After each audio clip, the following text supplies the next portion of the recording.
സ്വർഗീയനാദം ശ്രവിക്കുന്ന എല്ലാ മാന്യ സ്നേഹിതർക്കും പ്രഭാതവന്ദനങ്ങൾ അറിയിക്കുന്നു. ഇന്നത്തെ ദിവസം എല്ലാവർക്കും അനുഗ്രഹമാകട്ടെ എന്ന് ആശംസിക്കുകയും പ്രാർത്ഥിക്കുകയും ചെയ്യുക. ഓരോ ദിവസവും എന്തെല്ലാം വാർത്തകളാണ് നാം കേട്ടുകൊണ്ടിരിക്കുന്നത്. ഓരോ ദിവസവും പ്രഭാതത്തിൽ വാർത്താ മാധ്യമങ്ങൾ നാം തുറക്കുമ്പോൾ കാണുന്നത് വിവിധ നിലകളിലുള്ളതായ വാർത്തകളാണ്. അതിൽ ലോക വാർത്തകളുണ്ട്, നമ്മുടെ രാജ്യത്തെ സംബന്ധിച്ചുള്ളതായ വാർത്തകളുണ്ട്, നമ്മുടെ സംസ്ഥാനത്തിൻ്റെ വാർത്തകൾ, നമ്മുടെ പ്രാദേശികമായിട്ടുള്ള മറ്റു വാർത്തകൾ, അങ്ങനെ ധാരാളം വാർത്തകൾ നാം എല്ലാ ദിവസവും കണ്ടുകൊണ്ടിരിക്കുകയാണ്. ഈ അടുത്ത സമയത്ത് നാം കണ്ട ലോക വാർത്തകളിൽ വാസ്തവത്തിൽ ഭയാനകമായ, നമ്മെ ഞെട്ടിപ്പിക്കുന്ന ഒരുപാട് സംഭവങ്ങൾ നാം കാണുകയുണ്ടായി. ഏതാനും ചില വർഷങ്ങൾക്ക് മുൻപ് നാം വാർത്താ മാധ്യമങ്ങളിലൂടെ കണ്ടത് ലോകം മുഴുവനും കോവിഡ് ബാധിച്ച് മരണമടഞ്ഞ ആയിരക്കണക്കിന് ആളുകളുടെ ശവശരീരങ്ങൾ പോളിത്തീൻ കവറുകളിലാക്കി ഒരുമിച്ച് മറവ് ചെയ്യുന്നതായ കാഴ്ച. അടുത്ത സമയത്ത് നാം കണ്ടുകൊണ്ടിരിക്കുന്നത് അതിഭയാനകമായ യുദ്ധക്കെടുതികൾ, യുദ്ധത്തിൽ ഭയാനകമായി മുറിവേറ്റവർ, അതുപോലെ തന്നെ യുദ്ധത്തിൽ മരണമടഞ്ഞവരുടെ ശവശരീരങ്ങൾ മാറ്റുന്നതായ കാഴ്ച, മരിച്ചുപോയ പ്രിയമുള്ളവരുടെ ശവശരീരങ്ങളുടെ മുൻപാകെ ഇരുന്ന് അലറിക്കരയുന്ന നടുക്കുന്ന കാഴ്ചകൾ നാം ഈ ദിവസങ്ങളിൽ കണ്ടുകൊണ്ടിരിക്കുകയാണ്. ഇനി നമ്മുടെ രാജ്യത്തേക്ക് വരുമ്പോഴോ അക്രമങ്ങളുടെയും കൊള്ളയുടെയും കൊള്ളിവയ്പ്പിൻ്റെയും കാഴ്ചകൾ വാർത്തകളായി മാറുന്നു. അതിനിഷ്ഠൂരമായ കൊലപാതകങ്ങളുടെ വാർത്തകൾ നാം കാണുകയാണ്. പിന്നീട് അങ്ങോട്ട് നാം നോക്കുമ്പോൾ മദ്യവും മയക്കുമരുന്നും ഉപയോഗിക്കുന്നതിൻ്റെ വാർത്തകൾ, ലഹരി ഉപയോഗിക്കുന്ന കുഞ്ഞുങ്ങളുടെ വാർത്തകൾ, അങ്ങനെ ധാരാളം വാർത്തകൾ എല്ലാ ദിവസവും രാവിലെ നാം കണ്ടുകൊണ്ടിരിക്കുന്നു.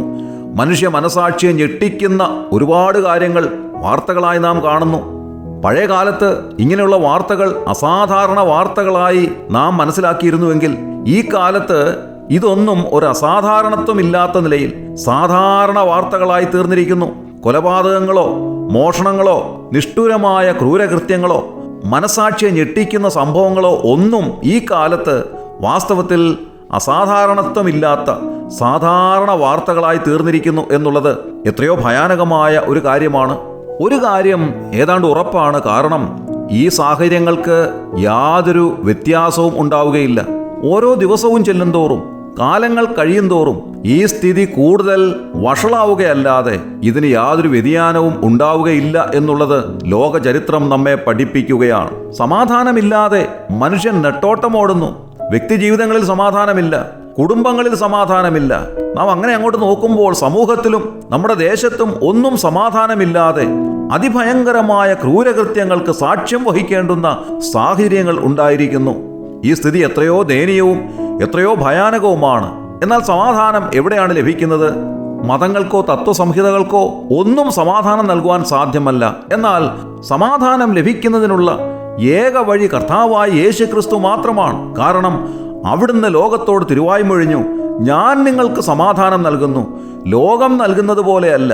സമാധാനം നഷ്ടപ്പെട്ടവരായിട്ട് ആരെങ്കിലും ഉണ്ടെങ്കിൽ, സമാധാനം ആഗ്രഹിക്കുന്ന ആരെങ്കിലും ഉണ്ടെങ്കിൽ അവർ കർത്താവിൻ്റെ അരികിലേക്ക് വരിക.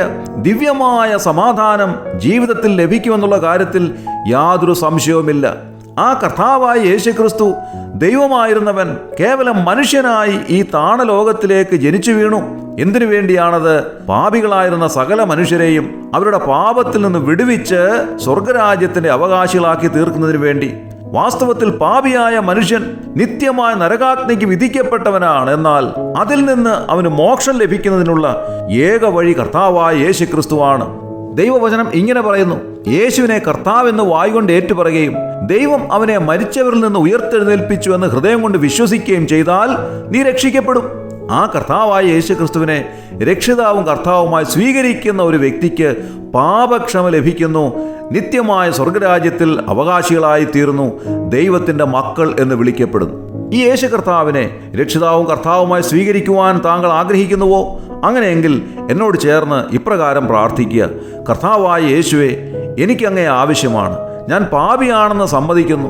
എൻ്റെ പാപത്തിന് പരിഹാരം വരുത്തുവാൻ അവിടുന്ന് കാൽവറി ക്രൂശിൽ യാഗമായി അർപ്പിക്കപ്പെട്ടു എന്ന് ഞാൻ വിശ്വസിക്കുന്നു. അവിടുത്തെ രക്തത്താൽ എന്നെ കഴുകണമേ. ഞാൻ അങ്ങേ എൻ്റെ രക്ഷിതാവും കർത്താവുമായി സ്വീകരിക്കുന്നു. എന്നെ അവിടുത്തെ വകയാക്കണമേ. ആമേൻ. ഇങ്ങനെ ഹൃദയത്തിൻ്റെ ആഴത്തിൽ നിന്ന് താങ്കൾ പ്രാർത്ഥിച്ചിരിക്കുന്നുവെങ്കിൽ താങ്കൾ ദൈവത്തിൻ്റെ വകയായിരിക്കുന്നു. തുടർന്നുള്ള ജീവിതത്തിൽ ദൈവം താങ്കളെ അനുഗ്രഹിക്കട്ടെ. ദൈവനാമം മഹത്വപ്പെടുമാറാകട്ടെ. ആമേൻ. കാലിന് ദീപവും പാതയ്ക്ക് പ്രകാശവുമായ ദൈവവചനം എന്നും ശ്രവിപ്പാൻ സ്വർഗീയനാദം, ദ ഹെവൻലി വോയിസ്.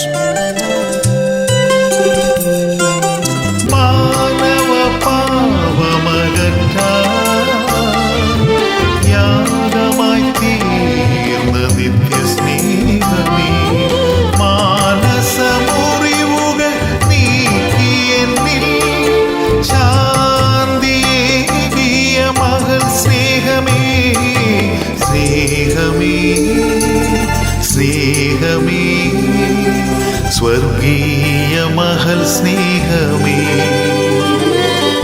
സ്നേഹമേ, ദൈവ സ്നേഹമേ, സ്നേഹമേ, ദൈവ സ്നേഹമേ, സ്വർഗീയ മഹൽ സ്നേഹമേ, ക്രൂശിലേ ഗജാതനേ യാഗമേകിയ സ്നേഹമേ,